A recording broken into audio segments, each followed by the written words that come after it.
These days, chickens, cats, and an arthritic old dog had declared the weedy yard in front of the larger two-story white farmhouse their private domain.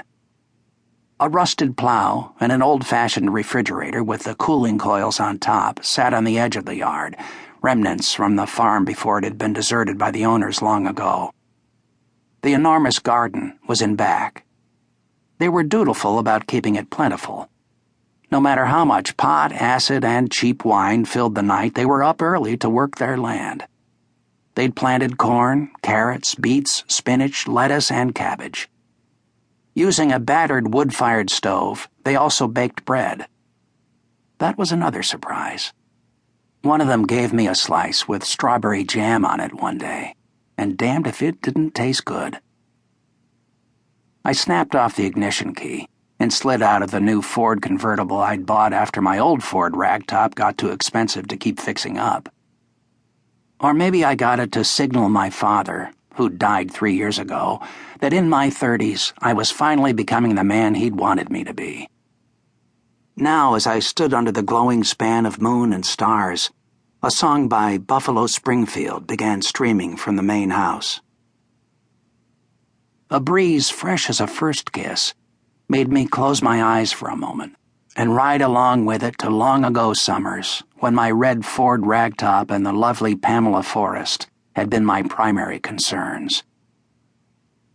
When I turned to look at the house, I saw Richard Donovan coming down the steps. His father was a colonel in the army, and Richard had inherited his military bearing. Richard even had a uniform of sorts, blue work shirt, brown or black corduroy trousers. They were always clean. The girls usually wound up doing the laundry for the boys. Feminism, the new ism, had yet to make its mark on this commune. But Richard did his own. I'd seen him hanging his own shirt and a pair of trousers on the clothesline one day. He told me he didn't trust anybody else to keep his stuff the way he wanted it. In the windows on either side of the front door, faces watched us silently. Whatever had happened out here, everybody knew about it, and they were waiting to see how I was going to react when Richard finally told me what was going on. He was handsome in a severe, gaunt way.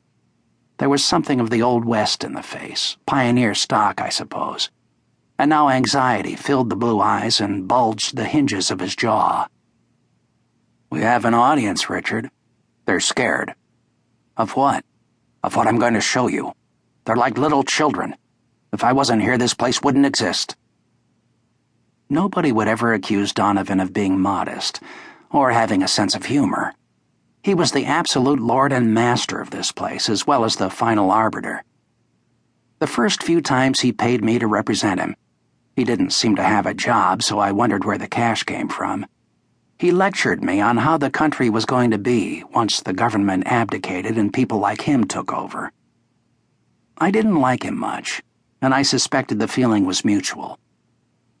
His gaze roamed to the tumble-down, once red barn downslope from us.